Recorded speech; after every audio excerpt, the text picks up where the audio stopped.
అభివృద్ధి సంస్థ ఆధ్వర్యంలో రాయల చెరువు రోడ్లో నిర్మిస్తున్న తుడా టవర్స్ నిర్మాణాల్లో నాణ్యతా ప్రమాణాలు పాటించడంలో రాజీ పడొద్దని తుడా ఉపాధ్యక్షులు నగరపాలక సంస్థ కమిషనర్ ఎన్ మౌర్య అధికారులను నిర్మాణ సంస్థ ప్రతినిధులను ఆదేశించారు.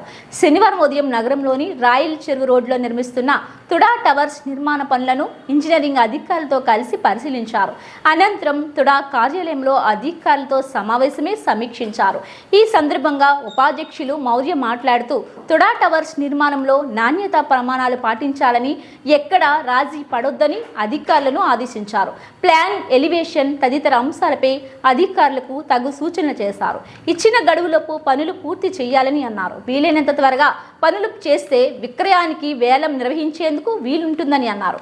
సమావేశంలో secretary Venkatanarayana, superintendent engineer Krishnareddy, adviser Ramakrishnarao తదితరులు పాల్గొన్నారు.